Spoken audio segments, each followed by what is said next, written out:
Hello everyone and welcome back to the Forest of Doom. When we last left off, we just exited the forest, kind of. We found that in the middle of it there is a large unforested area, so it's a kind of a clearing, a huge one, with hills and rising ground.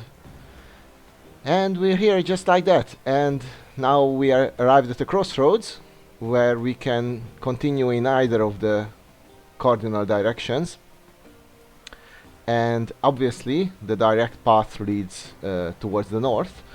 But although we have been successful in finding the Warhammer handle, we still need to find the head of said Warhammer in order for our adventure to be a success, and this must be hidden somewhere in this area. So instead of taking the direct route, we definitely should take one of the directions on the east-west road. Now we took the eastern choice last time, just after we left the Tower of Nostromo. So let's mix things up and go towards the west. We are supposedly a bit towards the east of the middle of this forest anyway, or this area, whatever. So let's go towards the west. Let's see what that holds. The path ends at another junction. Great. The way south leads back to the forest, so we decide to head north. We don't want for some reason to be inside the forest, which is supposed to house the the items that we seek, but okay. Walking quickly along the path through waist-high grass, we arrive at another junction in the path. Okay, so this area doesn't seem to be dangerous or even interesting. Let's continue towards the west. I'd like to see what's at the westernmost point of this place where we are now. From not too far ahead comes the sharp noise of barking dogs drawing nearer. Suddenly, a brown fox with eyes wide open in fear dashes past us, running east. The frantic yelping of the dogs gets louder. Okay, now we have a choice to make. We could heroically hide in the tall grasses off the path and let the dogs run past in pursuit of the fox, or we could face the oncoming pack of dogs. We should never ever take the cowardly option, and we are not going to do that here either. So let's face the oncoming pack, see what it's about.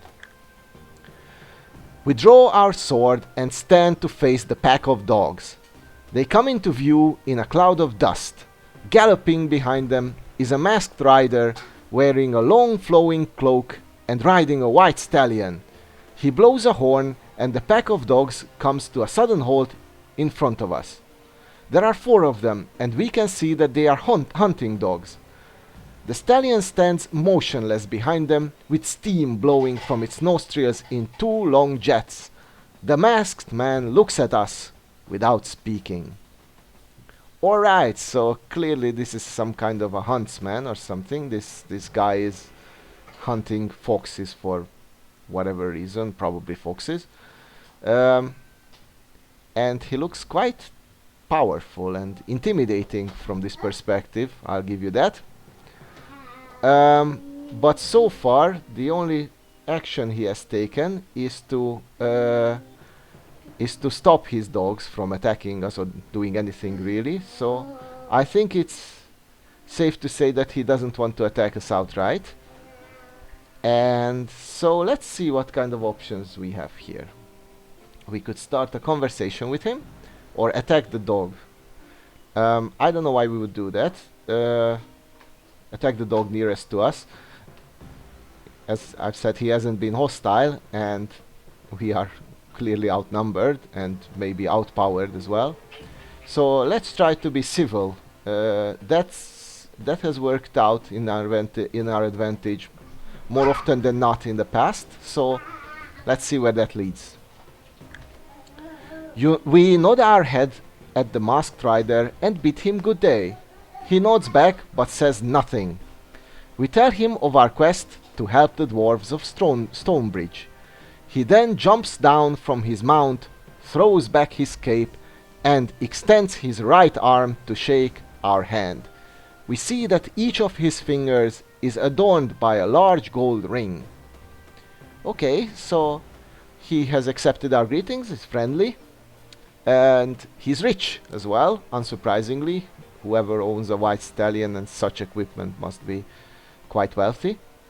Now we could attack him for his gold, which is a course of action such a hobo like us would be likely to be taking. But no, we are going to be honest heroes, and we will just simply carry on the conversation. It's weird that he hasn't said a word, but whatever, let's see where talking to him leads. We can still attack him later, presumably. The man smiles and takes off his mask, explaining that he wore it to protect himself against the dust, and not to hide the face of a robber. Good, because, you know, two robbers in one confrontation is not a happy circumstance. We sheathe our sword and relax a little. The man tells us that he is a hunter and that the best game in all the northern borderlands can be found on this grassy plain within the Darkwood Forest. Okay, so it seems that this grassy plain is indeed surrounded by the Darkwood Forest, as we suspected. He says that his hounds were chasing a wild boar when they lost its scent and picked up that of a fox mistakenly. Okay? He warns us of some of the dangerous beasts that lurk in these parts, and finally says, and if you are going to spend the night in Darkwood Forest, you might need some of this. He drops some belladonna into our hand and jumps back on his stallion. We thank him, and then, with a sudden blow of his horn, the dogs run off east. He turns and waves to us before galloping off in pursuit of his dogs. We put the belladonna into our backpack and set off west again. That's great. This guy was very, very friendly. And it's clear that not everybody is evil around these parts. Well, we knew that from Nostromo as well, who seemed to be more neutral than good, but definitely not evil. And it also seems to be kind of less dangerous, less perilous than we had initially believed. I mean, this is practically a grassland that we are passing through. And we have even been given some kind of gift for protection, whatever this belladonna is used for. Now we are ready to set off west, just as we were, so let's see where our path takes us. We soon arrive at a crossroads. The way south leads back to the forest, so we decide against it. Good, let's keep going west. This has worked out so far. Ahead, we see that the path ends at the door of a large hut made of dried mud. It has a domed roof and a single window. We peer through the window and see a large man with dark skin sitting at a table in the middle of the hut. He is bare-chested and is flexing the muscles of his arms. And that's a view right there, and he's not particularly dark-skinned, I must say. Okay. Well, he doesn't look very healthy. This amount of muscle is a bit too much, I guess.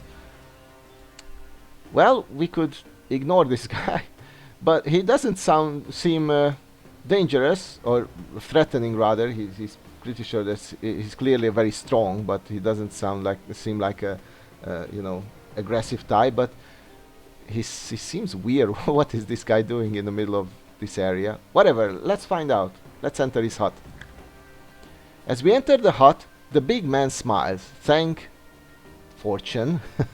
He doesn't attack us outright. He looks pleased to see us and starts to speak in a deep voice. Welcome, stranger. My name is Quinn, and I earn my living by my arms. Would you care for a little wager, perhaps at arm wrestling? Of course. Well, we could politely refuse, I guess, but we're not here to do that, right? Let's see if we are stronger than this hunk of meat. We accept this challenge. And we do possess an armband of strength, so let's see what happens if we use it. Quinn explains that he will wager some dust of levitation against an item or coins to the value of 10 gold pieces. As we sit down to the table opposite him, we deftly slip the armband of strength onto our arm. We put our elbow onto the table and lock hands with him. His grip is like an iron jaw, and his dark eyes look confident. His biceps bulge, and he gives the signal for the contest to begin. We start to push his arm down, and we are amazed at our own strength. Sweat breaks out on his forehead, and we can see the disbelief and pain on his face. We push harder and force his arm on to the table in defeat. And it was really a great idea to pick up that armband of strength, wasn't it? Worked out great, and this must have been a scene. Poor Quinn, who earns his living by the use of his arms, soundly defeated by some random passers-by like that. But in any case, it seems that we have won some Dust of Levitation. Let's see if he fulfills his promise. I don't think he won't, but I doubt that he won't, but let's see whatever happens. Quinn stands up and walks silently to a wooden chest at the back of the hut. He lifts the lid and pulls out a small glass vial. He hands it to us and walks back to the table, where he slumps in his chair, looking thoroughly dejected. Poor guy. He really... Well, we cannot tell him what happened, otherwise we might be in for a beating, but, you know, he's not really dejected, he's not defeated, truly. But whatever, the dust in the fire sparks in the light, and we put it into our backpack and leave the hut. Outside, we walk back to the junction in the path. That's great. We earned some... well, in a sense, we exchanged an armband of strength for some dust of levitation. I don't know if it was a trade worth making, but progress, I guess. We arrive back at the crossroads. Ignoring the way south, back to the forest, we may go north or continue east. We came from the east, but we are presumably at the westernmost part of this area, and as I've mentioned, we want to see as much of it as possible, because we need to find the head of the Warhammer. So let's try to go back more to the middle of it. So let's continue east. Walking along the path, we notice marks in the ground made by hooves heading east. We soon arrive at another junction in the path. The hoof marks lead south back to the forest. We decide to head north. Okay, so it seems like the huntsman left for the south, which makes sense. This is the northern borderlands, so probably he lives more to the south, or he was searching for more game towards the south. But we won't follow him. There is no reason to do so. We need to proceed with our quest, adventure. So let's continue. In the distance, to the right of the path, we see large birds circling in the sky. As we get closer, we recognize them as vultures. Okay, so it seems that these vultures have found something off the path. And I'm curious what it might be, so we are not going to ignore the vultures. We are going to step off the path and see what or who the vultures are so interested in. Ahead in the grasses, we hear a low moan. We look up to see the vultures patiently waiting overhead.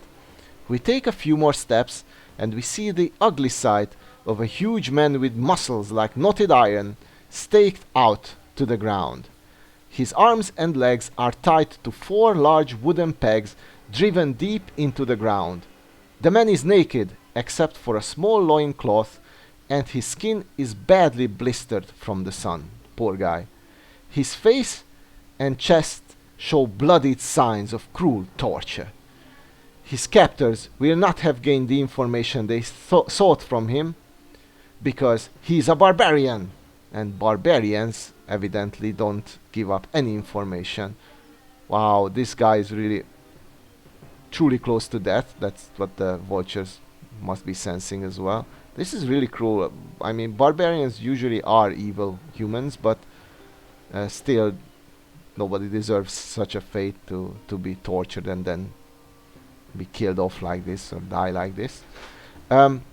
I know this is a risky decision, but we are going to liberate him cut him free.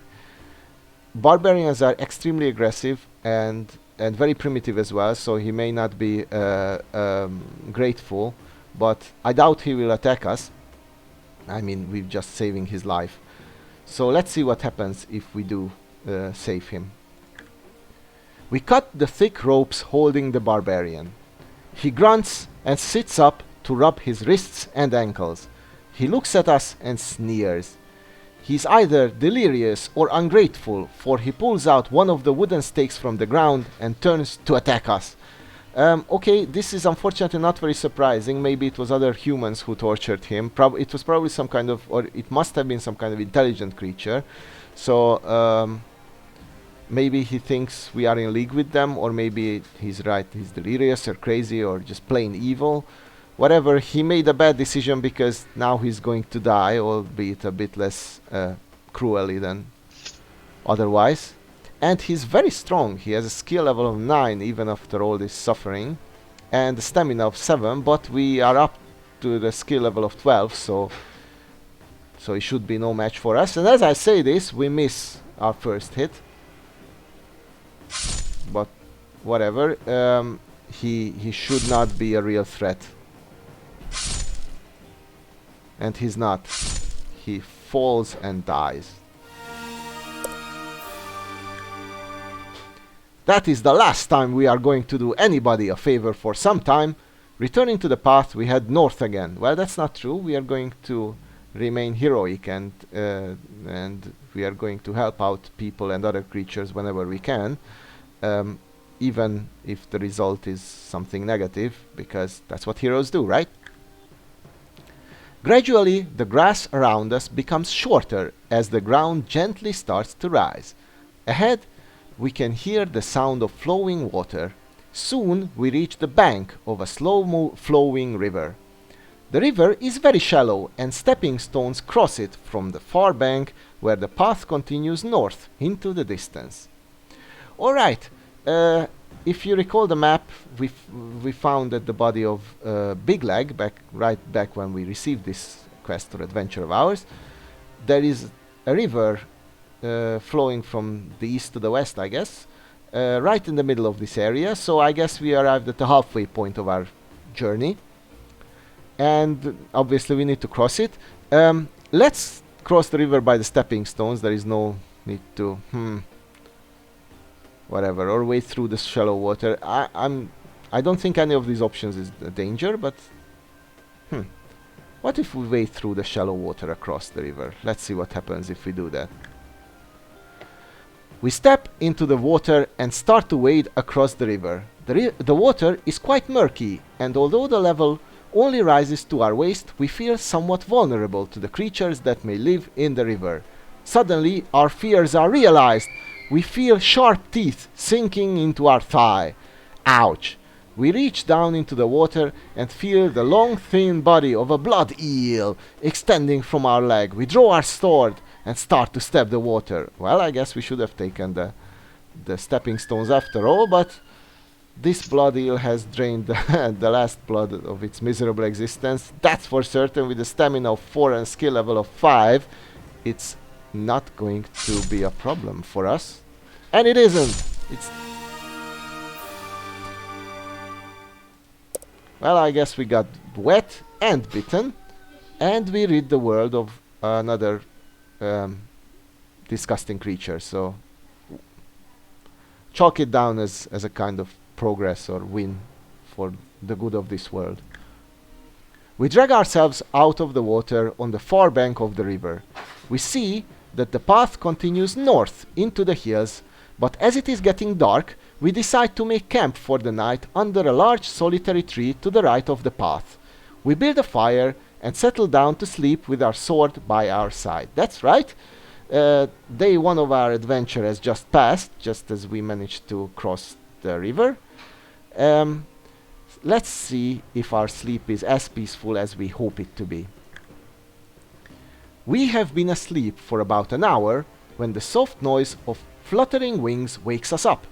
We sit up and grab our sword, and in the light of the full moon we see 3 large shapes flying towards us.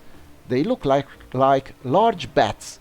but as they swoop in close, we see the unmistakable fangs of vampire bats. Scary. Fortunately, we possess garlic buds, which have been explicitly stated to be effective against vampires and good for cooking as well.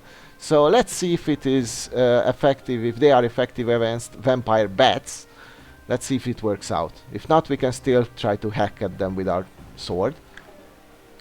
We reach quickly into our backpack and pull out the garlic buds. The vampire bats close in on us, but veer away at the last second, screeching loudly. They hover above us, eager to drink our blood, but the garlic keeps them at bay. Eventually, they fly off in search of some other prey. Leaving the garlic by our side, we settle down to sleep again. In the morning, we collect our belongings and our garlic buds, hopefully, because there's no need to leave them here, right? And we head north along the path. Okay, we survived the first night within the confines of the Forest of Doom, or the borders of the Forest of Doom, which is great. And we have just passed the halfway point, so I guess we are nearing our goal, and hopefully we won't have to spend another night here if we are lucky.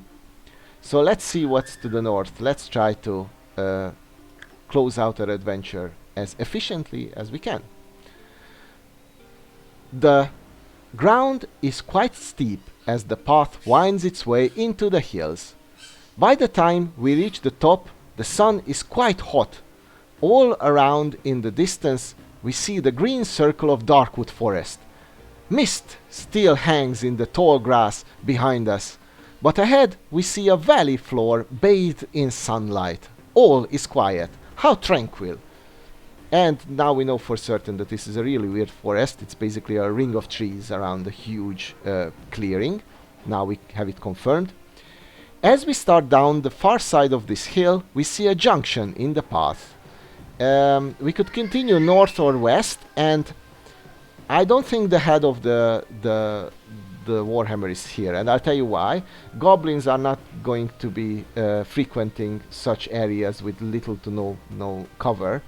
So I think our priority now is to get back into the thick of it, quite literally, and enter the forest as soon as we can. So we are going to head north and try to be more explorative, or more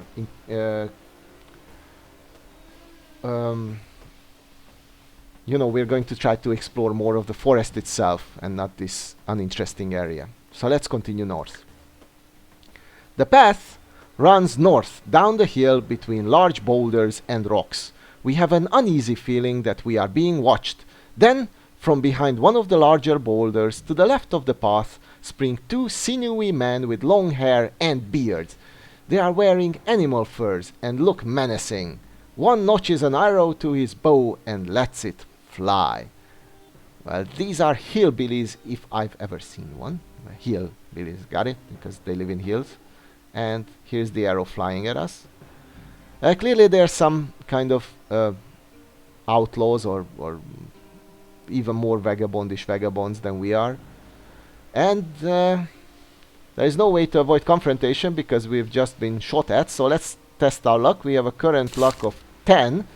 So there is some chance that we become unlucky and presumably get hit by the arrow. Let's hope that does not happen. And we managed to be lucky. We rolled a 9. The arrow misses us and flies past our head. The men curse and jump up and down in anger at having missed us. They start to argue and push each other around. They seem to forget all about us. They are not very intelligent men, creatures, humans. Now, we could walk past them along the path while they are still arguing because they're stupid like that. But nobody attacks us like this and gets away with it. So we are going to attack them actually straight out and make short work of them, hopefully. We draw our sword and charge at the White Hill men, who stop their argument and turn towards us, screaming and wielding axes. Okay, those axes won't help them. The first one has a skill of 7, first White Hill man, and a stamina of 5, which should be Easy pickings to our awesome character, and it is. Now we must face the second Wild Hill man, who is even weaker, with each stat lower by 1 point each, respectively. And this was a lopsided battle if I've ever seen one. Around the neck of one of the Wild Hill men we find a small silver key hanging on a small leather cord. How cute. We untie the leather cord and put the key in our backpack and set off north again. Alright, we exacted revenge on our on those men who attacked us. And now, walking down the hill, we see the valley floor stretching out ahead and beyond a sinister wall of trees. Darkwood! On the other side of the trees lies Stonebridge, our journey's end. Arriving on the valley floor, we see that the path comes to a junction. Alright, we managed to enter back into the forest, and I think this is a great time to gather our thoughts, to take a deep breath, prepare for the last leg of our adventure, hopefully. And I'm going to make the cut of the video right here. I thank you all for watching, and see you all next time. Bye bye!